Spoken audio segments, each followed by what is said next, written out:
Baik, Bismillahirrahmanirrahim. Assalamualaikum warahmatullahi wabarakatuh.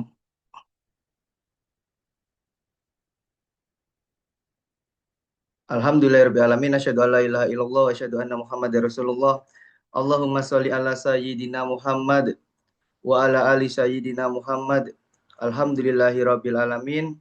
Rabbi israh li sadri wa yassir li amri wahlul 'uqdatam min lisani yafqahu qawli.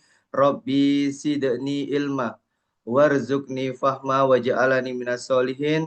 Allahumma rzuqna ziyarata baitikal mu'adzam wa rasulikal mukarram fi hadzal am wa fi kulli am bi aksanil hal. Alhamdulillah, calon tamu Allah, calon tamu Rasulullah. Alhamdulillah malam hari ini kita diizinkan untuk menghadiri acara pramanasik umroh. Mudah-mudahan dengan hadirnya panjenengan di acara ini adalah bagian dari panjenengan semua adalah orang-orang yang kelak dimuliakan oleh Allah, yang akan segera dimuliakan oleh Rasulullah, yang akan disegerakan oleh Allah, dibanjirkan rezekinya, diteraskan rezekinya, dimudahkan langkah semuanya untuk bisa benar-benar hadir dan bersujud di depan rumah Allah, di depan Ka'bah, di mana tempat yang telah kita impi-impikan, yang di mana tempat yang kita perjuangkan. Mudah-mudahan ya Allah semakin cinta sama kita, Allah semakin ridho sama kita, Allah semakin sayang sama kita. Malam hari ini kita akan bersama mengupas ya tentang perihal umroh.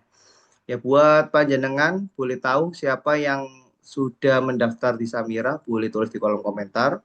Karena malam hari ini mudah-mudahan Allah izinkan rahmatnya turun, mudah-mudahan Allah izinkan karunia-Nya turun, sehingga getaran dalam hati-hati kita semua semakin tinggi, kerinduan kita dalam hati kita semua semakin tinggi, dan kecintaan kita pada Allah Subhanahu wa Ta'ala semakin tinggi malam hari ini. Mohon izin perkenalan dulu dengan saya Septian Arizona, boleh dipanggil Pak Septian. Di sini saya sebagai pemateri di malam hari ini, dan saya seorang tour leader yang telah mengantarkan banyak jamaah ke Baitullah. Mudah-mudahan kita dijodohkan oleh Allah, kita dimudahkan oleh Allah untuk bisa bersama juga berangkat bareng-bareng dari Surabaya atau dari Indonesia, dari pintu rumah sampai pintu Ka'bah. Amin amin ya robbal alamin. Insya Allah saya akan berangkat lagi bulan depan tanggal 17 Februari 2026. Kemarin baru hadir di Indonesia tanggal 2 Januari 2026. Nah, Alhamdulillah, mudah-mudahan nanti ya di bulan depan panjenengan semua dimudahkan oleh Allah untuk bisa berangkat. Siapa di sini yang sudah rindu sama Allah, sudah rindu sama Rasulullah, yang sudah pengen banget menunaikan ibadah ini? Ya. Siapa di sini yang benar-benar rindu, yang setiap doanya, setiap sholatnya, setiap sujudnya selalu minta sama Allah, selalu doa sama Allah, ya Allah, ya Rob, labaik, Allahumma labaik. La baika la syarika laka la baik. Innal hamda wan nikmata laka wal mulk la syarika lak. Mudah-mudahan panjenengan yang bergetar hatinya, yang setiap sholat ada doanya, yang di setiap apapun aktivitasnya selalu bertalbiyah. Mudah-mudahan Allah senantiasa undang panjenengan, gak hanya panjenengan, undang juga keluarga panjenengan, orang-orang yang panjenengan cintai. Amin amin ya robbal alamin. Malam hari ini kita membahas tentang tiga hal. Jadi di Pramanasik ini kita akan membahas tentang tiga hal. Tiga hal yang sangat utama yang akan kita pelajari. Nah, yang pertama adalah kita akan membahas tentang umroh secara spiritual. Karena umroh ini bukan hanya perjalanan, bukan hanya bukan hanya berkunjung ke negaranya orang, bukan hanya pelesiran, bukan. Umroh itu adalah perjalanan spiritual.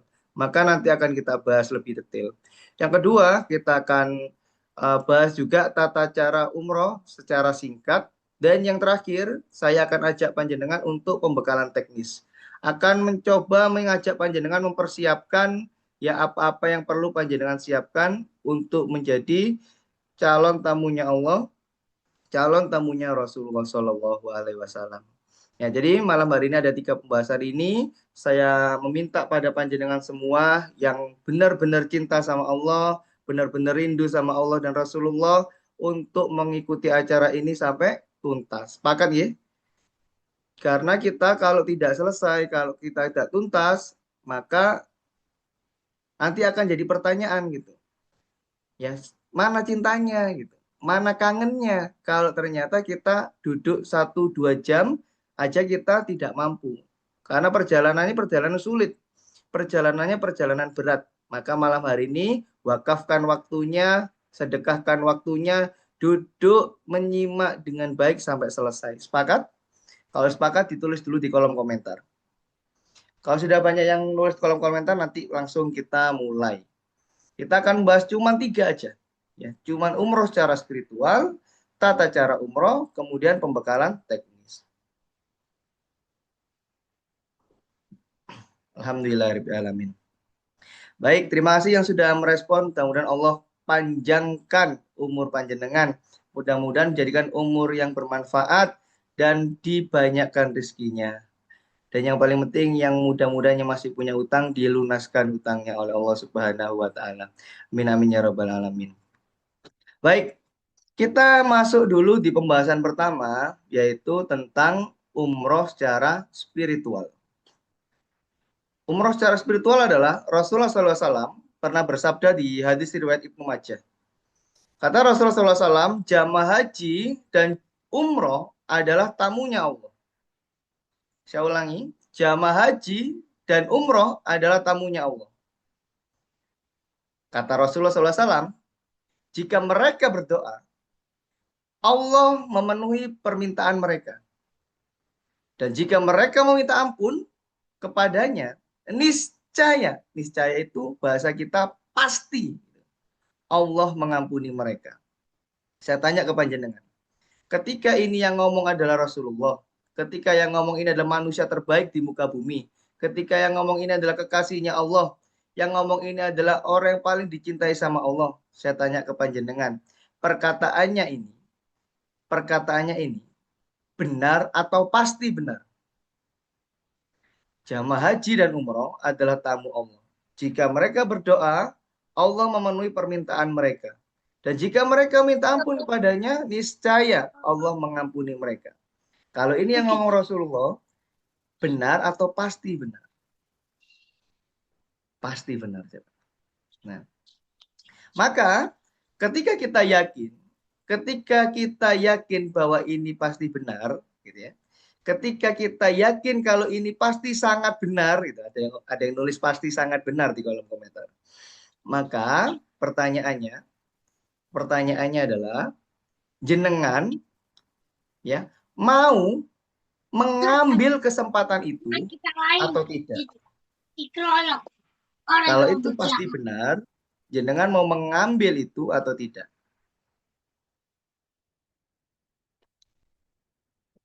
Mau banget. Nah, alhamdulillah.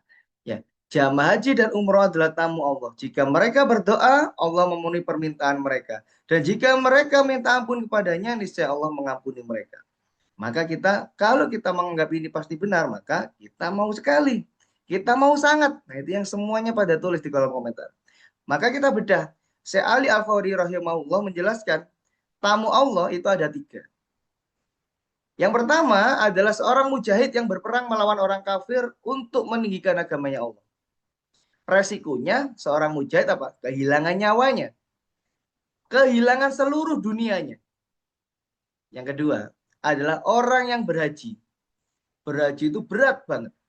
Ya, dengan tempo waktu yang panjang, meninggalkan keluarga, antrian yang lama, ya, biaya yang mahal dan lain sebagainya.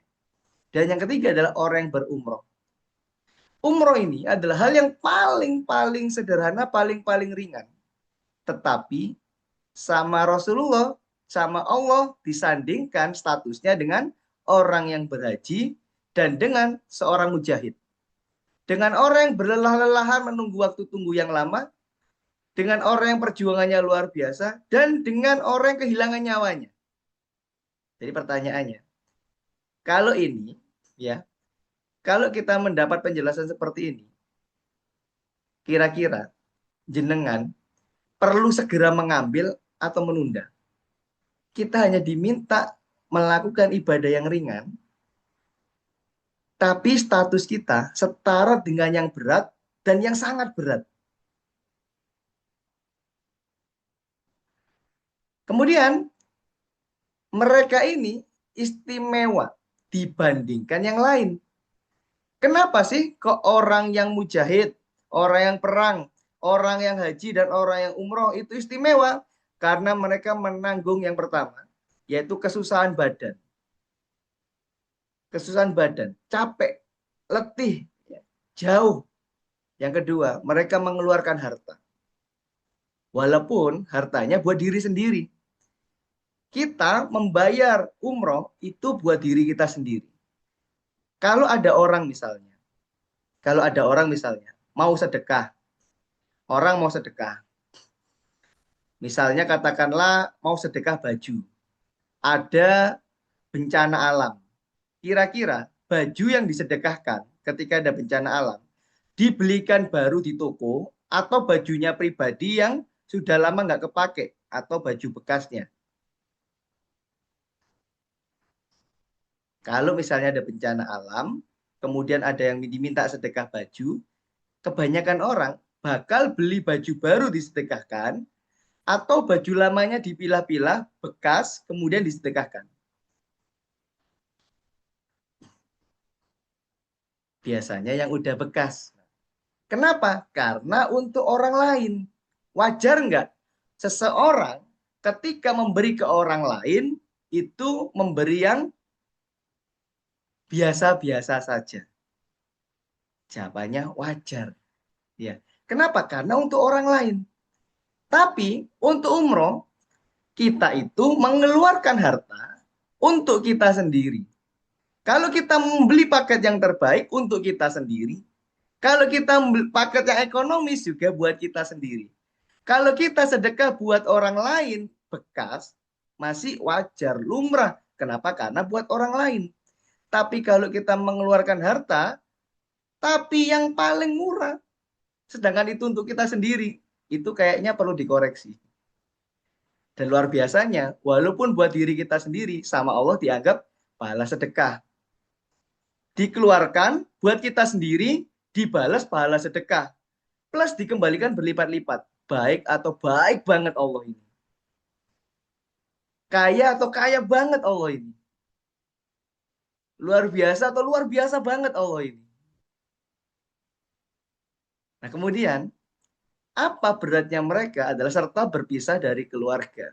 Kesimpulannya, orang yang berjihad, orang yang haji, orang yang umroh adalah kelompok orang yang diagungkan di sisi para orang mulia, yaitu orang yang dimuliakan di sisi orang-orang yang agung.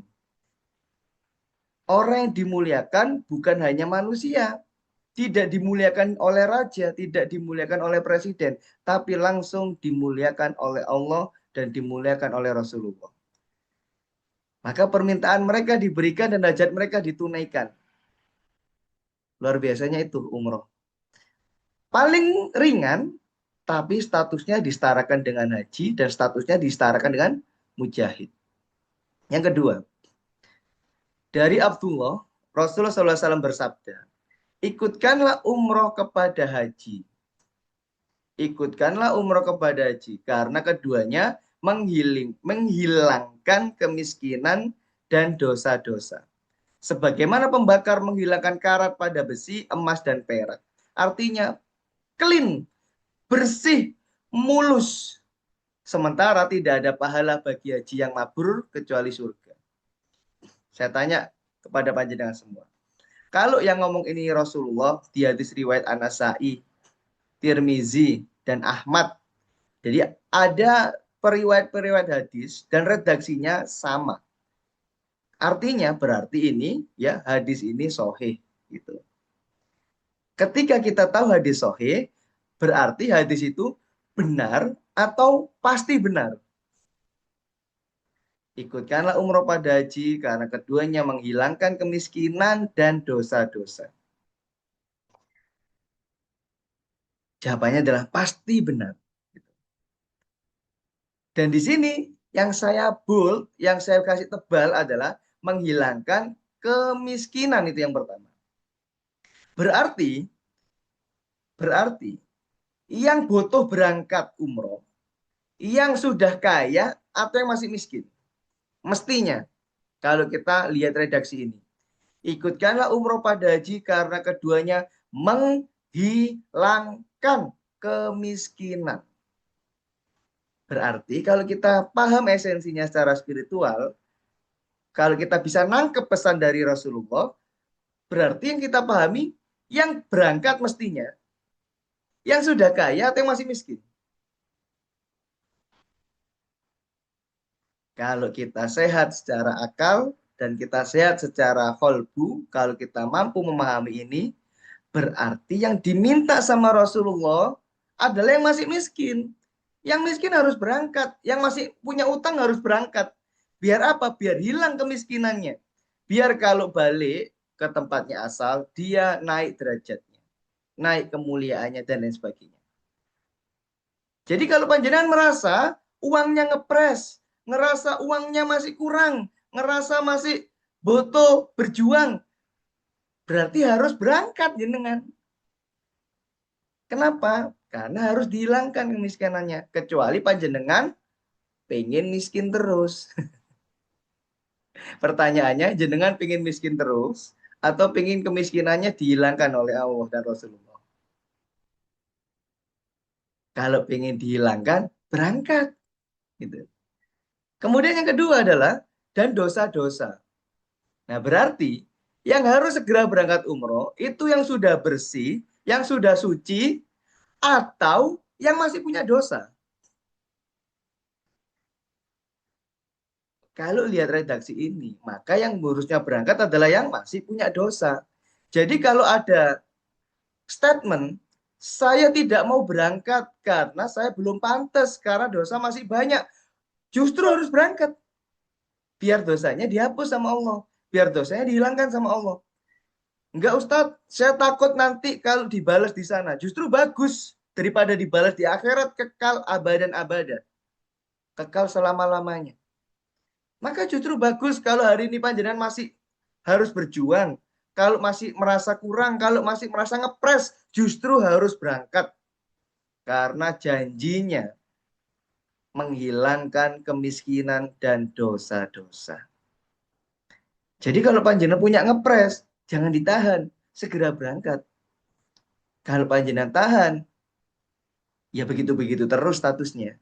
Tapi kalau panjenengan, Bismillah ya Allah, saya siap mensedekahkan seluruhnya ini untukmu.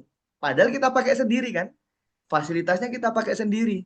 Tapi statusnya untuk Allah. Nah, menarik kan? Kita pakai sendiri hotelnya, kita makan sendiri makanannya, tapi statusnya untuk Allah. Gitu. Makanya segerakan aja. Maka ketika begitu, insya Allah kalau kita mengikuti apa yang disampaikan sama Rasulullah, insya Allah Rasulullah kan bahagia. Dan kalau Rasulullah sudah bahagia, Allah pasti bahagia. Dan kalau Allah sudah bahagia, selesai semua yang kita minta dikabulkan oleh Allah. Nih, yang ketiga. Nih, saya akan menjelaskan ini paling detail. Tolong panjenengan simak, tolong panjenengan lulus dari materi ini. Ya, umroh secara spiritual. Kendalanya yang tidak segera berangkat itu bukan uang.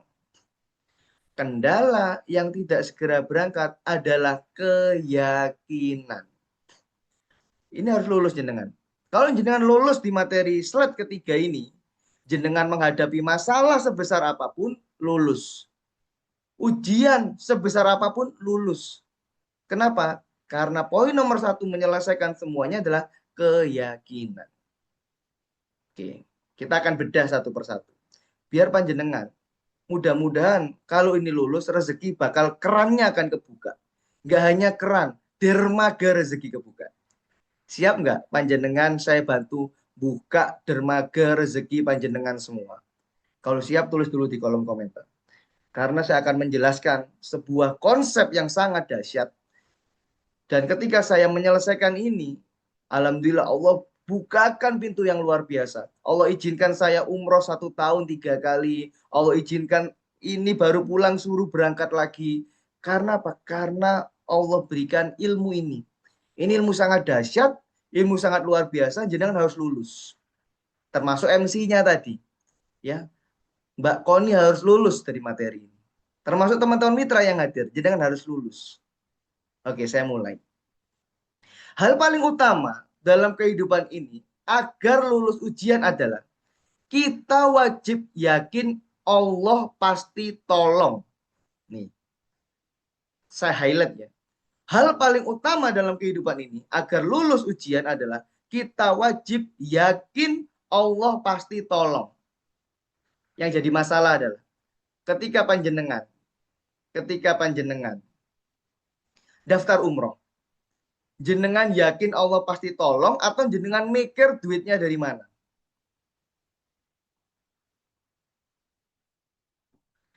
Kalau panjenengan masih mikir duitnya dari mana, insya Allah nggak berangkat-berangkat. Tapi kalau panjenengan berpikir Allah pasti tolong, adanya 1,5 juta, ambil koper dulu. Adanya 1 juta, tabungkan dulu. Adanya 5 juta, bayarkan dulu. Kalau yakin Allah pasti tolong, berangkat. Saya punya jamaah, beliau berencana berangkat bulan Oktober. Berencana nabung dulu. Masya Allah, ternyata Allah bahagia karena beliau paham Allah pasti tolong. Cuman ada uang 3 juta dibayarkan handling sekitar 2 minggu yang lalu. Jenengan boleh percaya, boleh tidak. Insya Allah orangnya hadir di sini. Tanpa saya sebutkan namanya. Sekitar 2 minggu yang lalu, beliau cuma ada 3 juta dan dibayarkan untuk ambil koper. Kemudian jalan beberapa hari, tiba-tiba ya beliau bilang, Ustaz, saya maju Maret. Masya Allah, insya Allah sudah ada rezekinya. Gak sampai seminggu, beliau ngomong maju Maret. Kemudian beliau tanya, Panjenengan berangkat kapan? Saya berangkat Februari. Maret sama siapa? Maret nanti sama teman-teman mitra yang lain. Beliau bilang, ya Allah saya pengennya sama jenengan. Kemudian beliau berdoa lagi, yakin Allah tolong. Kemudian selang 2 hari atau berapa hari, beliau WA lagi. Ustaz, kalau mau buat paspor dulu boleh nggak? Boleh saja gitu. Akhirnya saya bantu urus paspor. Paspor belum foto, beliau bilang, ya Allah Ustaz, saya ada rezekinya. Saya berangkat Februari aja bareng jenengan. Hanya berbekal yakin Allah pasti tolong. Yang hitung-hitungan matematika manusia berangkatnya Oktober, ternyata matematikanya Allah beliau berangkat bulan depan. Masya Allah, siapa yang ingin merasakan seperti beliau rasakan? Caranya bagaimana? Nomor satu, kita harus lulus ujian. Dengan kita wajib yakin Allah pasti tolong. Stop mikir duitnya dari mana. Karena duitnya udah jelas dari Allah. Oke. Bagaimana caranya biar kita yakin kalau Allah pasti tolong? Ini konsepnya saya jelaskan. Jika besok, jika besok harus melunasi biaya umroh. Jika besok harus melunasi biaya umroh. Sedangkan hari ini Anda belum punya 100% uangnya untuk pelunasan. Pertanyaannya, bagaimana perasaan Anda? Jika Anda besok harus melunasi biaya umroh, sedangkan hari ini Anda belum punya 100% uangnya untuk pelunasan, bagaimana perasaan Anda? Ada 2 orang. Yang pertama, mayoritas orang yang ngaku beriman, baru di tahap ngaku, belum beriman beneran. Responnya, perasaannya pasti gelisah. Pasti gelisah karena hari ini belum pegang uang, sedangkan besok harus pelunasan. Pasti gelisah. Kenapa? Karena baru ngaku beriman. Tapi kalau orang yang benar-benar beriman, pasti tenang. Lah kok bisa? Karena dia yakin ditolong Allah. Karena dia yakin ditolong Allah. Oke, saya tanya ke jenengan. Hari ini, hari ini, jenengan belum punya uangnya. Belum ada uang 100%. Besok harus pelunasan. Saya tanya. Kondisi ini menurut otak kita, menurut akal kita, kondisi ini, besok itu kepastian atau ketidakpastian? Kita besok punya uang, itu kepastian atau tidak pasti? Besok harus lunas, hari ini belum punya uang.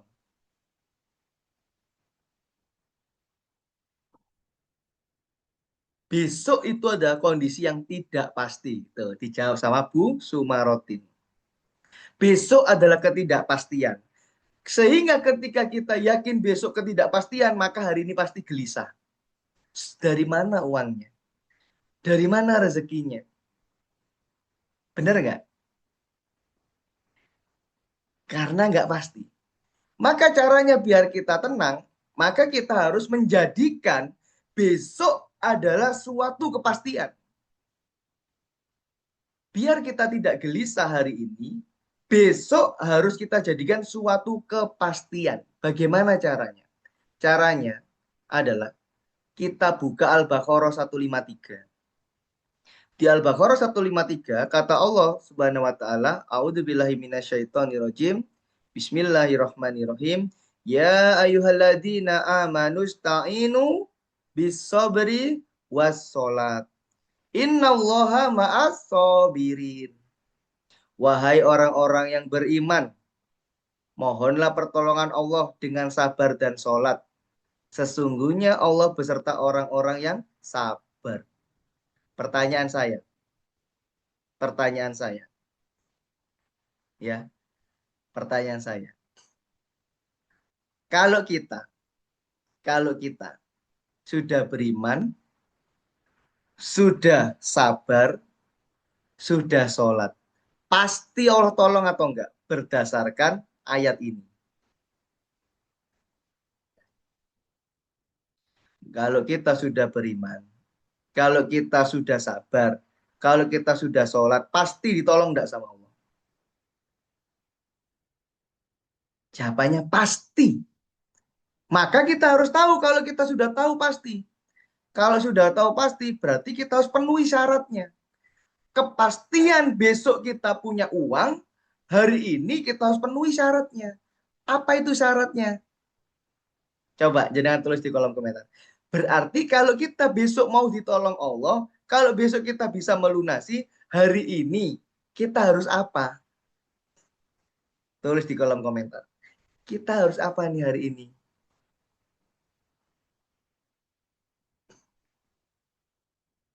Sholat dan sabar kurang. Nah, harus nomor satu yang ditulis sama Mas Fizar itu. Nomor satu harus beriman dulu. Saya tanya, ini ada Oppo CPH 2529. Menuliskan seperti ini. Allah selalu memberikan kepastian, tapi kalau manusia belum bisa memberikan kepastian. Pertanyaan saya, statement ini sudah beriman nggak kalau besok ditolong? Allah selalu memberikan kepastian, tapi kalau manusia belum bisa memberikan kepastian. Statement ini berarti sudah yakin belum kalau besok pagi pasti ditolong sama Allah?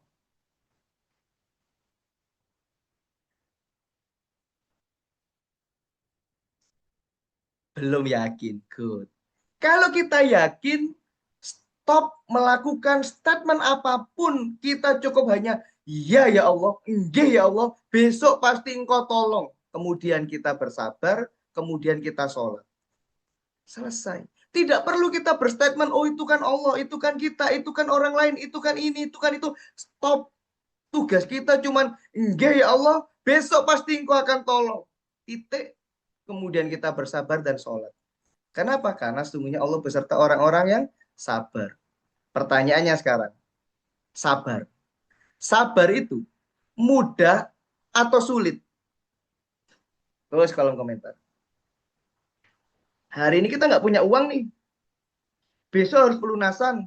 Kita bersabar mulai detik ini sampai besok pagi atau sampai besok siang sampai besok sore. Sabar atau sulit?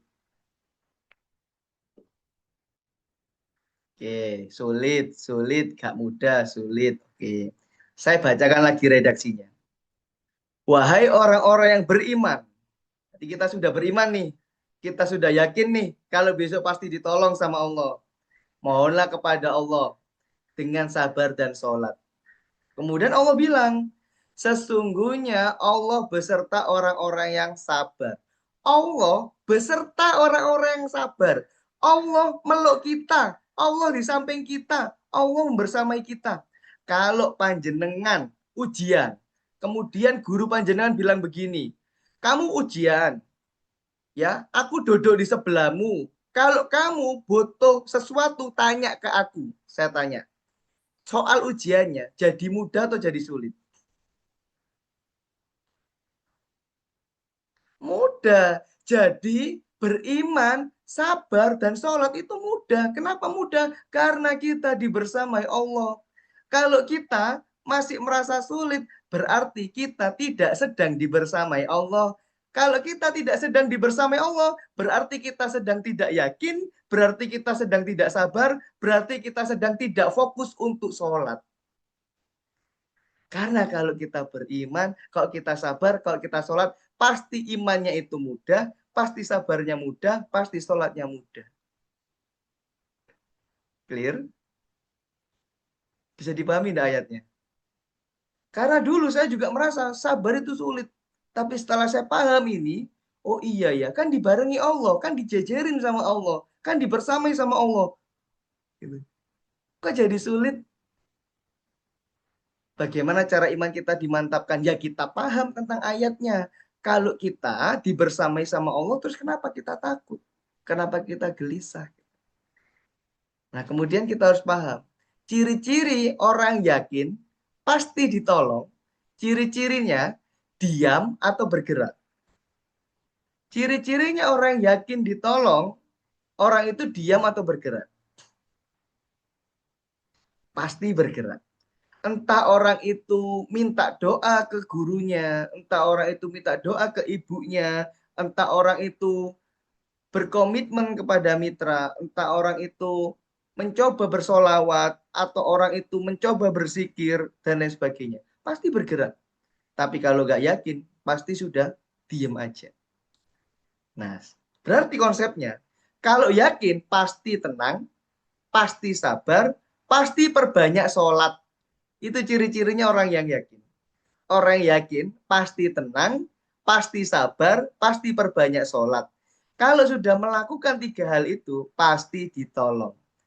Nah terus Ustadz, kok saya sampai hari ini belum ditolong sama Allah? Kok uangnya nggak dikasih-kasih? Padahal saya sudah handling. Padahal saya sudah beli kopernya. Kok nggak ditolong-tolong sama Allah? Berarti belum tenang, belum sabar, belum sholat. Loh Ustadz, saya sudah sabar. Saya sudah 1 tahun, sudah 2 tahun, sudah 3 tahun menunggu ini semua.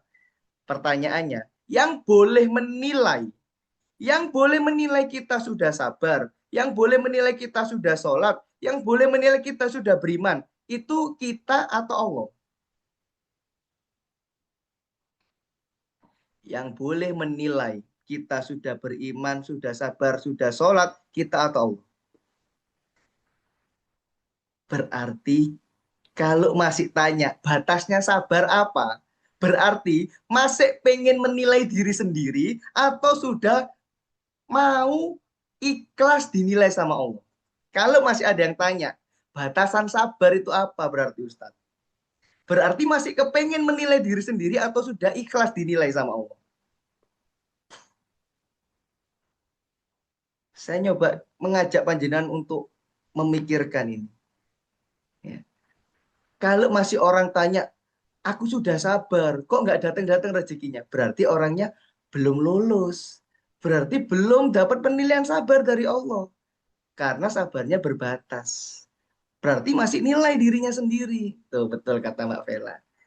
Kenapa? Karena Allah bilang begini, kalau panjenengan pengen tahu ciri-cirinya orang sholat, ya tanya ke Allah.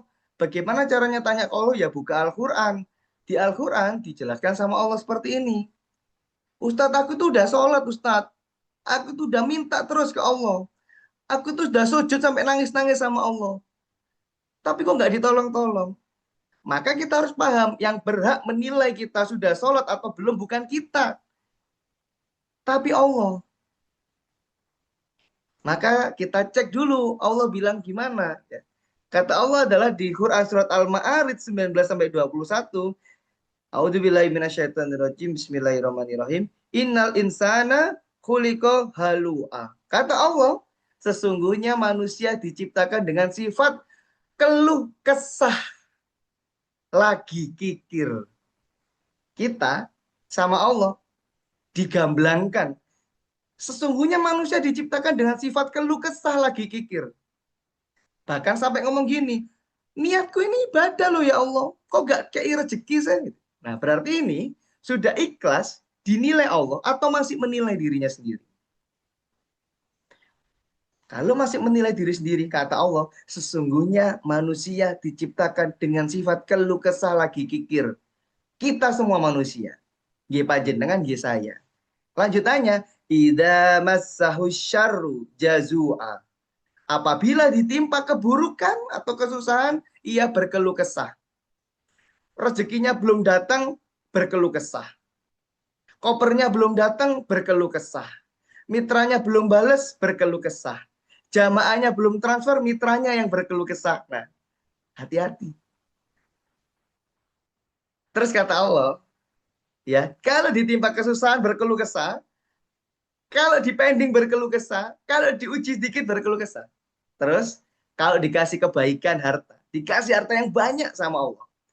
Wa idza massahul khairu manu'a. Apabila mendapat kebaikan harta, ia amat kikir, pelit. Udah punya uang bisa buat safawi, belinya safara. Udah punya uang majol, belinya safara. Kata Allah, wa idza massahul khairu manu'a. Apabila mendapat kebaikan harta, ia amat kikir. Terus kata Allah, ilal musallin, kecuali orang-orang yang sholat.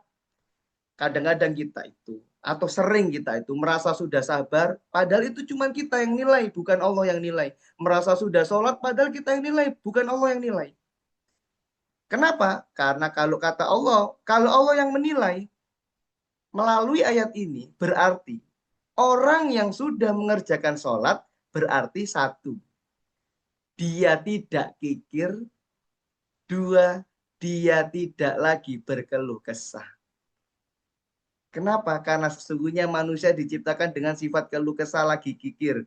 Apabila ditimpa keburukan, dia berkeluh kesah. Apabila mendapat kebaikan harta, dia kikir. Kuncinya, cek diri kita.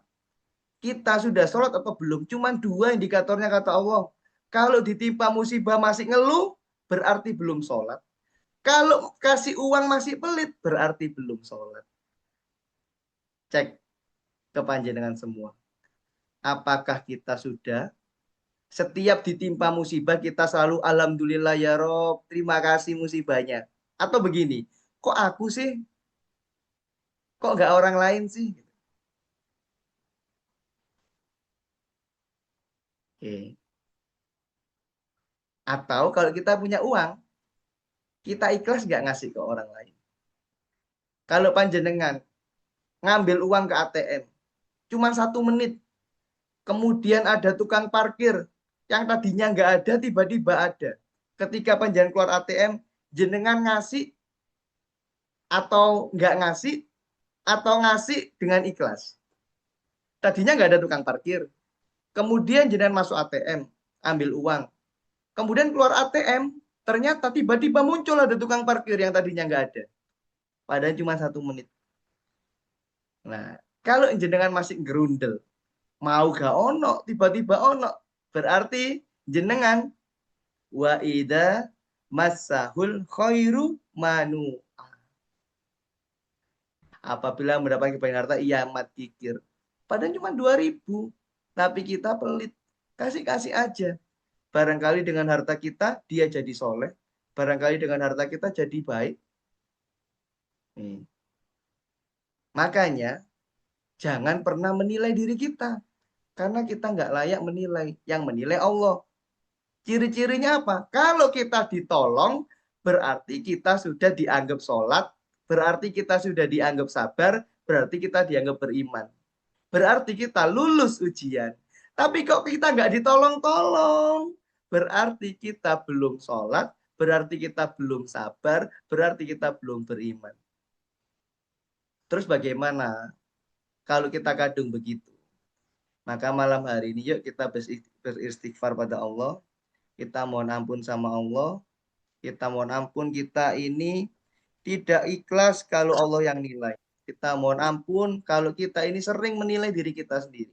Kita sudah merasa sudah sholat, sudah merasa sudah sabar, sudah merasa sudah beriman. Padahal nggak layak kita menilai. Yang menilai adalah Allah. Sampai di sini paham, Bud? Berarti balik ke slide yang tadi. Kalau gitu, kalau gitu, kalau kita sudah beriman, kalau kita sudah sabar, kalau kita sudah sholat, dan kita tahu ini semua yang nilai harusnya Allah, dan kita nggak boleh ikut campur di situ, pasti ditolong nggak kita?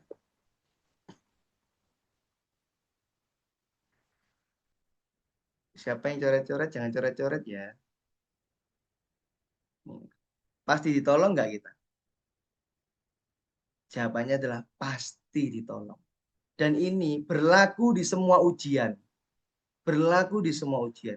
Kalau kita sudah ikhlas untuk kita beriman, sabar sholatnya yang nilai Allah, kita nggak mau ikut campur nilai, kita ya iman-iman aja, sabar-sabar aja, sholat-sholat aja, lillahi ta'ala, titik. Pasti ditolong sama Allah. Mudah-mudahan yang hadir malam hari ini ditolong semua sama Allah. Mudah-mudahan yang hadir malam hari ini ditolong sama Allah dari yang imannya setengah-setengah jadi iman full 100% untuk Allah. Mudah-mudahan yang datang malam hari ini sabarnya dijadikan sabar full sama Allah. Mudah-mudahan yang malam hari ini sholatnya makin khusyuk lillahi ta'ala karena Allah. Saya tanya, mungkin kalau panjenengan daftar umroh, katakanlah ya, ini cerita fiktif aja, katakanlah. Jenengan daftar umroh. Kemudian, kemudian jenengan tidak diridhoi sama suami jenengan. Pertanyaannya, suami tidak ridho itu, latihan kita sabar atau enggak? Itu latihan kita sabar atau enggak? Ketika kita pengen umroh, kemudian suami tidak ridho, itu latihan kita sabar atau enggak? Sabar. Nah, pertanyaannya, jenengan bahagia enggak harusnya ketika Allah memberikan jenengan latihan sabar? Nah, pertanyaannya, selama ini, kemarin, jenengan pengen umroh misalnya, kemudian ada pihak keluarga yang nggak mendukung, jenengan jadinya kecewa atau bahagia? Kejadian yang kemarin, mungkin jenengan pengen umroh, kemudian ada keluarga yang tidak mendukung, jenengan itu sedang dilatih sabar sama Allah, jenengan bahagia atau kecewa dengan kejadian itu? Tetap tenang. Oh, yang benar Mas Fizari. Yang kemarin sebelum tahu ilmunya ini, sebelum malam hari ini. Jenengan pengen umroh. Nah, kalau jenengan kecewa, ya, kalau jenengan kecewa, berarti belum paham. Kalau itu adalah di mana Allah sedang menilai. Kalau saat ada ujian langsung kemudian kita langsung, oh ini Allah sedang sedang memilihku nih. Allah sedang mengujiku nih. Siap ya Allah, saya beriman, engkau pasti berangkatkan. Siap ya Allah, saya beriman, pasti saya sabar. Siap ya Allah, saya lanjut sholat. Mau suami ridho, mau suami nggak ridho, saya sholat, saya iman, saya sabar, saya tungguin. Pertanyaannya, kalau kita lulus gitu, besok berangkat nggak kita umroh? Nah, nah ini ada Bu Laili ngomong nih, ada kesedihan. Nah, kalau masih ada kesedihan, kalau masih ada kesedihan, berarti sudah 100% beriman, 100% sabar, 100% sholat atau belum? Kalau masih ada kesedihan, kalau masih ada yang nggak diterima sama kita, kalau kita masih nilai, berarti belum termasuk golongan beriman, golongan sabar, golongan sholat. Jenengan sudah daftar, kemudian jenengan di follow up sama mitra Samira, ngapunten misalnya ditanyain, Pak kapan berangkat? Bu kapan berangkat? Bu kapan booking seat? Ketika jenengan begitu, digituin sama mitra, ditanyain begitu sama mitra, itu artinya Allah sedang ingin panjenengan latihan sabar, kemudian panjenengan harus segera sholat, atau panjenengan kok di follow up sih? Gitu. Gimana perasaannya? merasa nggak nyaman di follow up, atau langsung sadar, oh ini Allah memintaku untuk sabar dan kemudian memintaku untuk mendirikan sholat. Langsung otomatis nge, atau kita masih langsung menjawab sesuai dengan yang kita rasakan. Nah, kalau langsung sambung doa, langsung sabar, langsung paham, langsung sholat, insya Allah pasti ditolong sama Allah. Nggak ada ceritanya, enggak. Nah, ini kode alam harus segera bergerak. Paham ya maksudnya ya? Jadi panjenengan yang merasakan apapun kejadiannya, panjenengan harus yakin nomor satu, beriman. Iman apa? Iman pasti ditolong Allah. Yang pertama. Yang kedua adalah sabar. Sabar itu bukan kita yang nilai Allah. Diam saja. Kalau panjenengan masih mencak-mencak, masih cerita sana, masih cerita sini, berarti belum sabar. Nah, biar kita bisa sabar, apa? Langsung ambil wudhu, langsung sholat. Insya Allah jadi sabar. Tapi kalau kita nggak segera ambil wudhu, nggak langsung sholat, kita kesulitan sabar.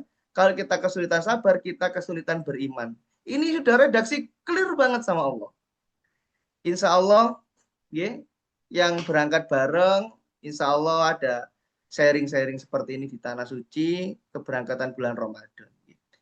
Insya Allah. Mudah-mudahan Allah mudahkan kita untuk bisa berangkat bersama.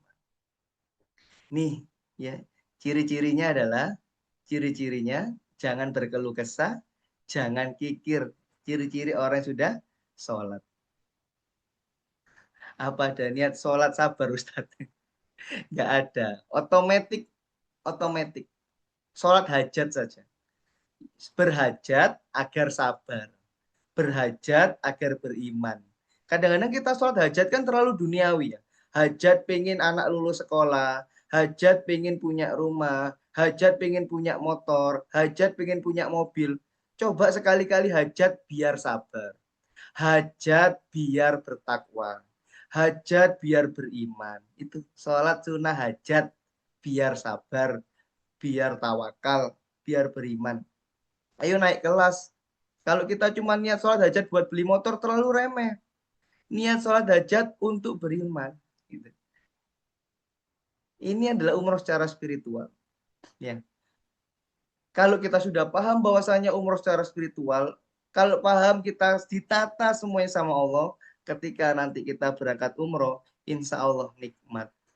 Tapi kalau kita cuma mengandalkan uang, cuma mengandalkan pikiran, cuma mengandalkan kekuatan kita sendiri, insya Allah di sana kemerungsung. Saya sudah menemani banyak jamaah. Saya menemani yang kaya, soleh, banyak. Yang pas-pasan ngepres, soleh, banyak. Yang kaya kemerungsung ada. Yang pas-pasan kemerungsung juga ada. Dan itu latihan saya untuk sabar sebagai pendamping. Gitu. Maka mudah-mudahan panjenengan semua termasuk orang yang kaya dan soleh. Mudah-mudahan panjenengan termasuk orang yang kaya dan makin dikayakan Allah dan dermawan. Mudah-mudahan panjenengan semua kaya, tidak sekedar kaya tapi juga ahli sedekah. Amin amin ya rabbal alamin. Kalau itu semua sudah beres, kemudian kita ditolong sama Allah, kemudian kita bisa menunaikan ibadah umroh dengan baik. Maka kita perlu tahu rukun umroh itu seperti apa. Nanti lebih jelasnya kita ada manasik tanggal Februari 2026, ya. Manasiknya gratis untuk yang berangkat umroh Februari sama Maret. Rukun umroh itu ada 4. Jadi umroh tadi kan disinggung ya. Setara dengan yang berjihad, setara dengan yang berhaji. Dan umroh itu yang paling ringan. Ibadah paling ringan disandingkan dengan ibadah berat dan ibadah paling berat. Kenapa saya bilang umroh itu paling ringan? Karena umroh itu memang ya urutannya cuma 4 ini. Yang pertama, cuman harus memakai pakaian ihram atau mengambil ihram. Kemudian berniat mengerjakan umroh di mikot. Di mikot adalah tempat batas ihram. Insya Allah nanti tanggal 17 Februari 2026 sama 24 Maret 2026 kita ke Mekah dulu. Artinya langsung umroh. Kalau langsung umroh berarti ambil mikotnya di atas pesawat. Kalau di atas pesawat ya berarti nanti ganti di atas pesawat kemudian kita baca niat. Ya, baca niatnya kita latihan ya malam hari ini. Ya. Saya lafalkan, panjenengan ikuti. Kita latihan, ya, belum ambil ikhram beneran, ini cuma latihan. Ya, sudah siap? Bayangkan kita sudah berada di pesawat bersama-sama. Kemudian saya maju di antara panjenengan semua, kemudian saya berkata ke panjenengan semua di depan panjenengan di atas pesawat. Bapak Ibu, tamu Allah, tamu Rasulullah, alhamdulillah kita sudah berada di atas Ya Lam Lam, yaitu tempat kita mengambil mikot untuk seluruh umat dari Indonesia yang berangkat langsung ke Mekah, ambil mikotnya di atas Ya Lam Lam. Maka mari bersama-sama kita membaca niat umroh. Saya lafalkan, panjenengan ikuti. Sudah siap? Bayangkan kita sudah berada di atas pesawat. A'udzubillahi minasyaitonirrajim. Bismillahirrahmanirrahim. Allahumma umrotan. Diikutin. Nawaitul umrota. Nawaitul umrata Wa ahramtu biha. wa ahramtu biha Lillahi ta'ala.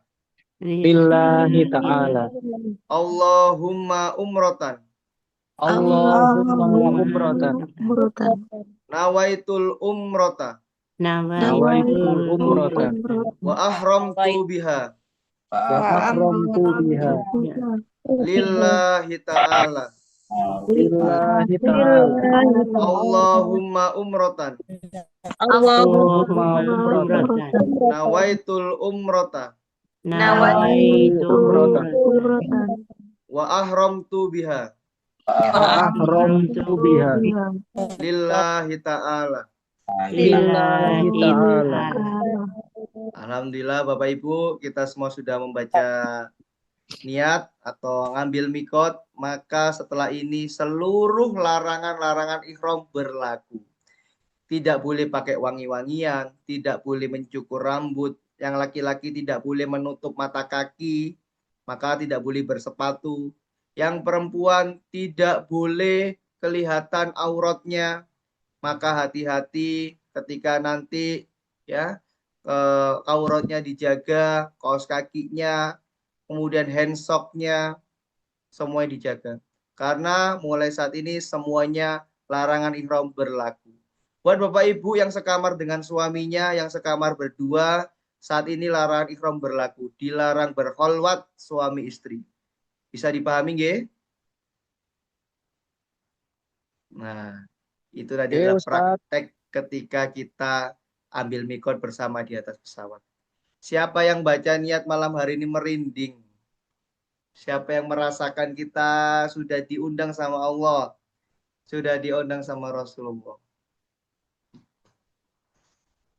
Masya Allah. Mudah-mudahan yang merinding, mudah-mudahan yang nangis, mudah-mudahan yang bergetar hatinya adalah orang-orang yang ada iman di hatinya.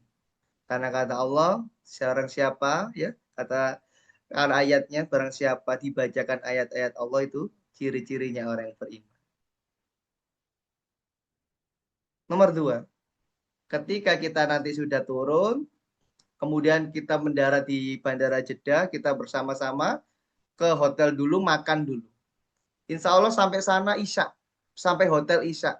Kemudian kita sholat jamak khosor, Isya sama maghrib.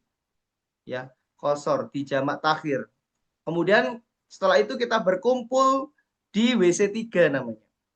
Bapak Ibu, kita berkumpul di lobby terlebih dahulu, kemudian kita bersama-sama ke WC 3. Nanti di WC 3 kita akan briefing, kita buat barisan yang sehat buat tameng, kanan kiri depan. Yang kakek nenek taruh tengah biar aman, biar gak hilang. Yang belakang saya belakang sendiri. Jadi yang sehat ditaruh depan sama belakang, ibu-ibu, nenek-nenek, kakek-kakek taruh tengah. Biar barisan kita rapi. Kemudian kita mulai berjalan masuk ke dalam Ka'bah. Kemudian kita mulai bersalam, mengatakan Bismillahi Allahu Akbar. Kita melihat Ka'bah, kita turun eskalator, kemudian kita memulai untuk melakukan tawaf. Tawaf adalah mengelilingi Ka'bah sebanyak 7 kali dengan tertib dimulai dari Hajar Aswad sampai kembali ke Hajar Aswad selama 7 putaran. Nanti akan kami bimbing. Jenengan nggak perlu menghafalkan doa, nggak apa-apa. Nanti kami ucapkan, jenengan ikuti. Atau jenengan punya hajat, boleh jenengan berdoa masing-masing.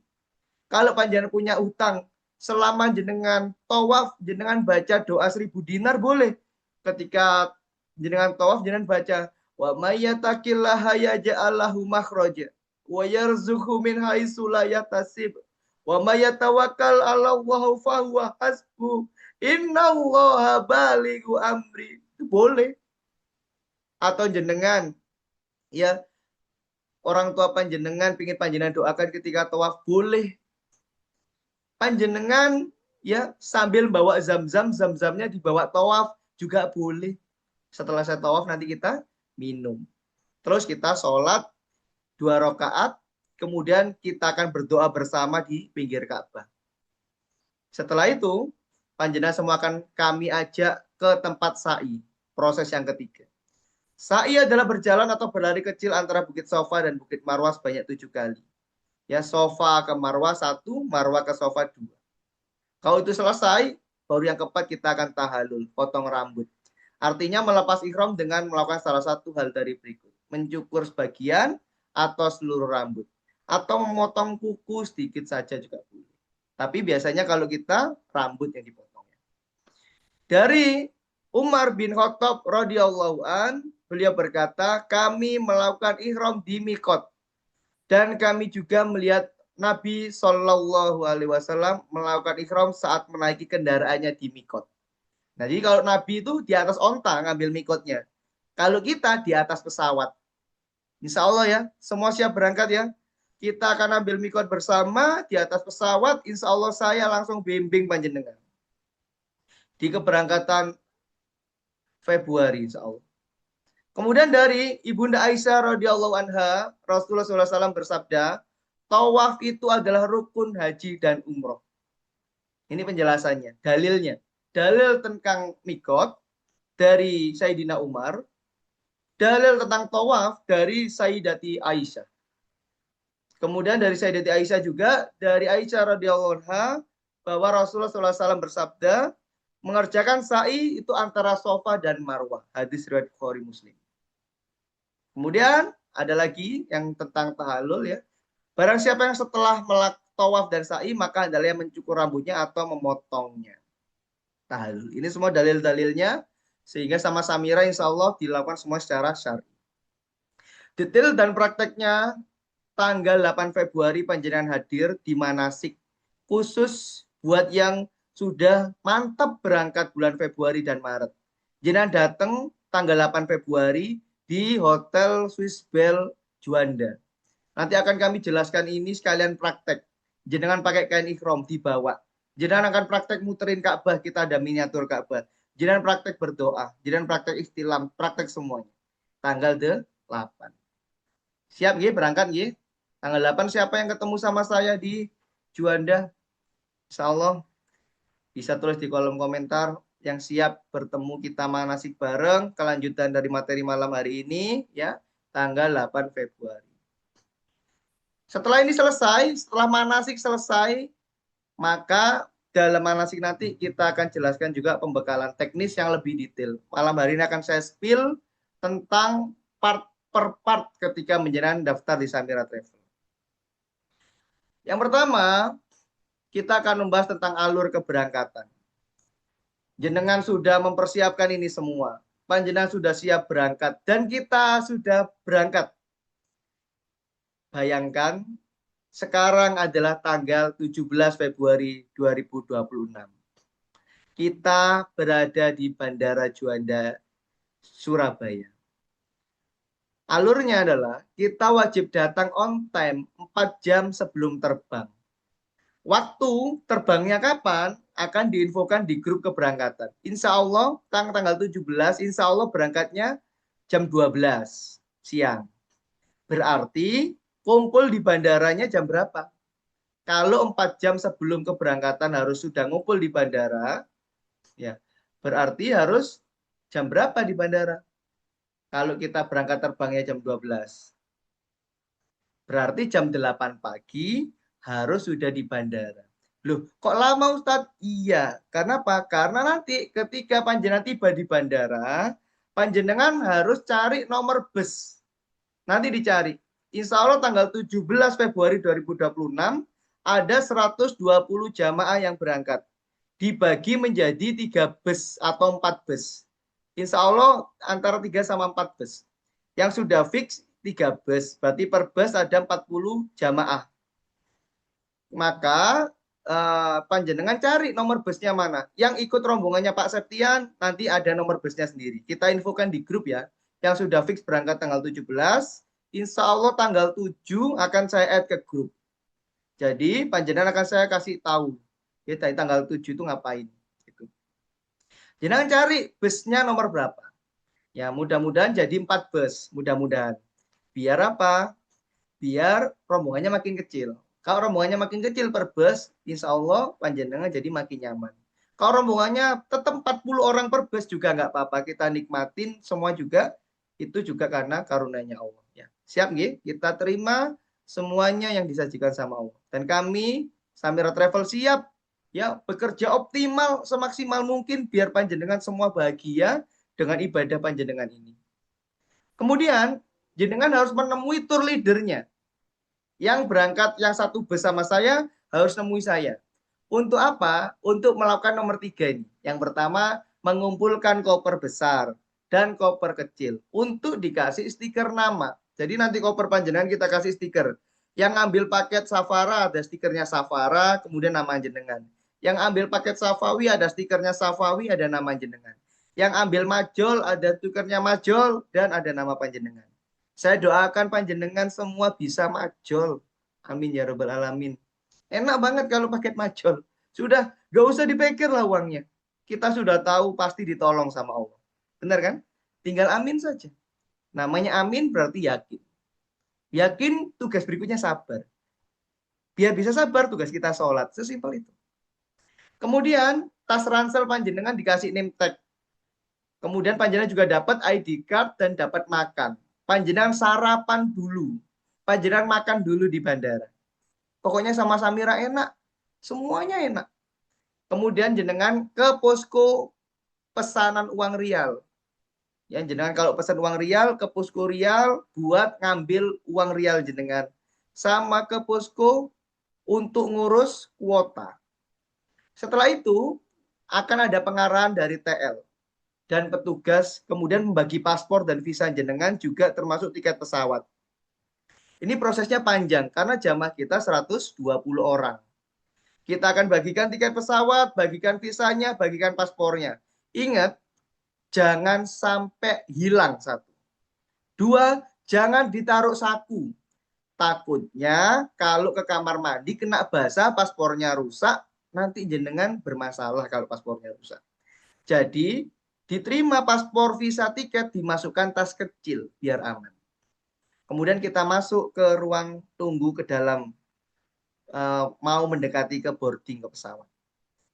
Kemudian insya Allah 1 jam kemudian kita akan dipanggil jamaah umroh dari Indonesia, rombongan Samira Travel, dimohon segera memasuki pesawat. Kemudian kita bersama-sama masuk ke pesawat. Masya Allah, saya kok cerita sambil merinding sendiri ya. Aduh merinding banget. Saya membayangkan sama Bu Laili, di sini ada jamaah saya. Ada Pak Aris, ya ada Bu Sofia. Kita sama-sama masuk ke dalam pesawat. Kemudian panjenengan duduk di kursi masing-masing sesuai tiket. Sesuai tiket. Dan kita sudah berada di dalam pesawat. Jenengan wajib duduk di kursi masing-masing sesuai tiket.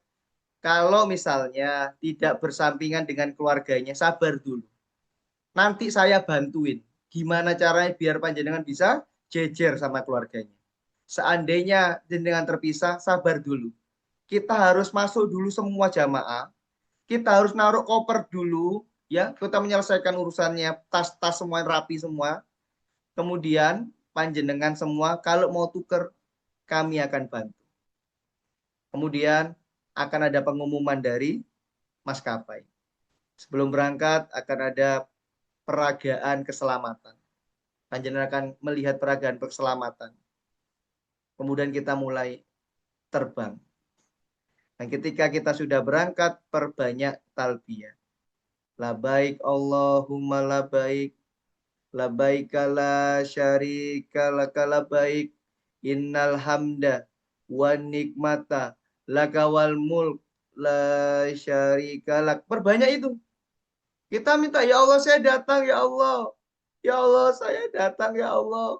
Ya Allah saya datang memenuhi panggilanmu, ya Allah. Tidak ada sekutu bagimu, ya Allah. Karena kita naik pesawat ini nggak tahu kita selamat atau enggak. Kita nggak tahu masih hidup atau enggak. Kita nggak tahu kita pulang atau enggak. Maka kita berpasrah sama Allah. Saya sudah bolak-balik berangkat ke Baitullah. Tapi ketika di atas pesawat, saya tetap terenyuh. Saya pasrah, ya Allah. Saya nggak tahu pulang selamat atau enggak. Barang siapa kalau seandainya kita nggak selamat, kita termasuk jihad di jalan Allah. Dan kita di surga yang tertinggi. Masya Allah. Perbanyak talbiyah, perbanyak doa, perbanyak zikir di perjalanan. Dan ingat, ini waktu mustajab. Tidak perlu nunggu datang di Mekah. Perjalanan orang safar. Perjalanan orang safar, doanya diijabah sama Allah. Maka minta sama Allah yang enak-enak. Minta yang enak-enak. Minta yang mungkin nggak masuk akal. Contoh jamaah saya kemarin. Bulan Desember. Tanya ke saya, Ustadz, ada nggak makanan yang lain? Makanannya nggak nasi biryani lagi. Nggak tahu saya. Kan itu kan dari hotel ya bilang. Tapi jenengan minta aja sama Allah. Kemudian dia minta sama Allah. Jenengan tahu ada makanan yang tidak pernah saya temui gara-gara ada doanya orang ini. Ada doa, ada makanan apa? Ada kepiting asam manis. Selama saya dampingin jamaah, tidak nemu saya kepiting asam manis. Dan itu bukan di Majol, itu di Safawi. Langsung difoto sama jamaahnya, dikirim ke saya. Tat, enak, Tat. Ono kepiting asam manis. Gitu. Dan tidak pernah saya menemukan. Baru kemarin. Jadi di sana benar-benar minta sama Allah. Urusan jenengan sama Allah. Bahkan untuk hal-hal yang remeh. Untuk hal-hal sekedar makan minta. Semuanya minta sama Allah. Setelah itu kita turun. Kita datang di bandara Jeddah. Jadi selama perjalanan perbanyak doa, perbanyak zikir, perbanyak syukur. Alhamdulillah ya Allah, Alhamdulillah ya Allah, Alhamdulillah. Ketika landing nanti akan saya pandu. Bapak Ibu, Alhamdulillah kita telah tiba di Bandara Jeddah. Kita ucapkan syukur pada Allah, kita ucapkan Alhamdulillah 10 kali bersama-sama. Alhamdulillahirabbil alamin. Alhamdulillahirabbil alamin. Alhamdulillahirabbil alamin. Kemudian kalau nanti ya sebelum sampai imigrasi, kalau ada yang ke kamar mandi, tolong info saya biar panjenengan tidak tertinggal. Kemudian panjenengan mulai keluar dari pesawat dan saya jadi orang yang terakhir untuk memastikan semuanya sudah keluar. Tunggu sampai pesawat berhenti, kemudian kita mulai jalan mengikuti arahan TL. Apabila ingin ke toilet, jenengan harus info ke TL dulu. Kemudian 3, menuju ruang tunggu bandara. Sampai semua jamaah berkumpul lengkap di sini, akan saya persilakan. Yang mau ke kamar mandi, silakan ke kamar mandi. Yang lain duduk dulu. Kemudian selesai semua kumpul, kita baris, kita hitung lagi semua jamaah lengkap, kita masuk ke bis. Masuk ke bis, semua jamaah akan kita bagikan welcome food ayam al-baik. Ayam Kentucky yang paling enak di Arab Saudi. Jenengan makan, sudah dinikmatin, disyukurin, akan kita nikmatin masuk bis langsung makan lagi. Kemudian paspor visa wajib dikumpulin, biar nggak hilang. Karena banyak kejadian sebelumnya yang nggak dikumpulin jadi hilang. Harus dikumpulin semua. Bapak Ibu, monggo disiapkan paspornya. Saya akan ambilin satu persatu, nggih. Kemudian panjenengan ngasihin ke saya satu persatu. Bisa dibayangkan? Kemudian nomor 5, kita tiba di hotel, check in di kamar. Jenengan nggak perlu risoin koper, nggih. Koper kami yang ngatur. Koper langsung akan berada di depan kamar. Pokoknya sangunya sabar aja. Semuanya antri pasti kita urusin beres. Kemudian kita makan, sholat, kumpul di lobi, kemudian kita tawaf. Kemudian 6,5 hari kita di Mekah, terus kita pindah ke Madinah. Kita sama-sama pindah ke Madinah, ya. Kemudian, ya, setelah kita 6,5 juga di Madinah, ada tempat-tempat luar biasa di Madinah. Kita akan tadabur di masjid-masjid sekeliling Madinah. Ada Masjid Gomamah, ada Masjid Ali bin Abi Thalib, ada Masjid Sayyidina Abu Bakar. Ya, ada banyak masjid yang luar biasa. Kemudian kita semua berbondong-bondong masuk ke Raudhah, taman-taman surga.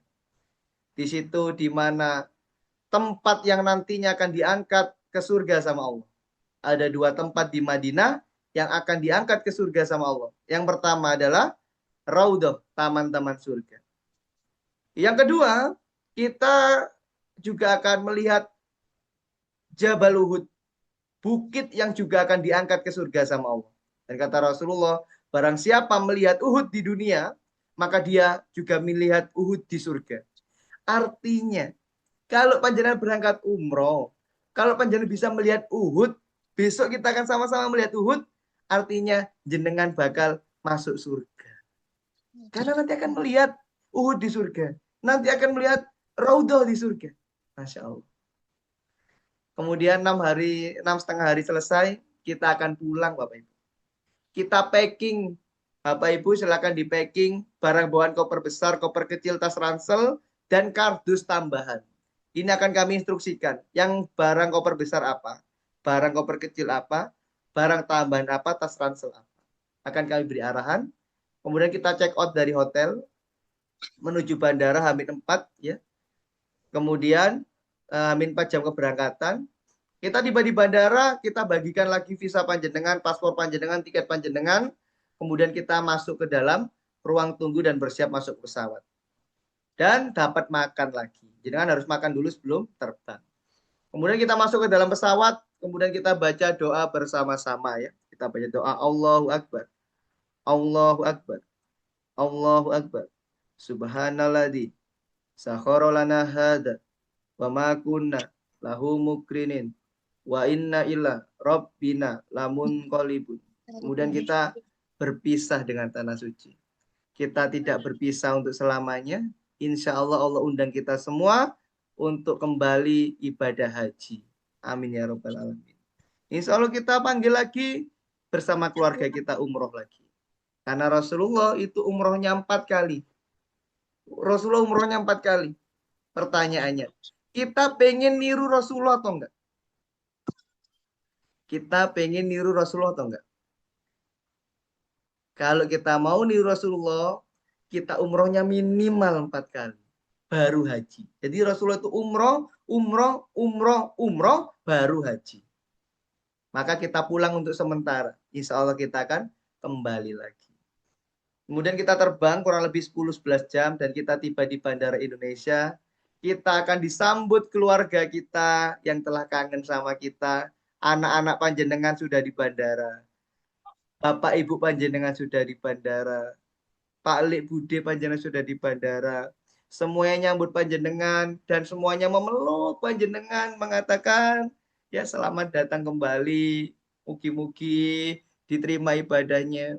Kemudian panjenengan harus mendoakan balik. Ya, jenengan doakan balik keluarga panjenengan. Ya, nanti doanya saya share di grup. Nanti doanya saya share di grup, ya di grup keberangkatan maksudnya ya. Jadi nanti sebelum pulang saya kasih ini doanya untuk mendoakan keluarga kita. Jadi sama Samira dari persiapan keberangkatan selama di sana sampai kepulangan, insya Allah akan kami bantu semuanya. Jenengan tinggal mengikuti saja. Enak atau enak banget? Tulis dulu di kolom komentar. Nah, terakhir saya ucapkan selamat menunaikan ibadah umroh bersama Samira. Insya Allah ada keberangkatan 17 Februari 2026 bareng sama saya. Umroh Ramadan selama 13 hari. Tapi ngapunten, mohon maaf, dari 120 seat kabarnya sisa ada 5 saja yang reschedule. Ya, sisa 5 aja yang reschedule. kira-kira yang sudah handling, yang sudah siap berangkat siapa, segera kontak mitranya. Saya nggak tahu ini 5 itu tadi sore. Saya nggak tahu malam ini. Bisa jadi malam ini sudah full. Nah, kalau malam ini sudah full bagaimana? Kalau malam ini sudah full, panjenengan bisa berangkat tanggal 24 Maret 2026. Ada umroh Syawal selama 13 hari. Dan ini masih ada kuotanya. Kalau panjenengan terdaftar di keberangkatan Februari dan keberangkatan Maret, kami mengundang panjenengan ikut manasik umroh tanggal 8 di Hotel Swiss Bell gratis.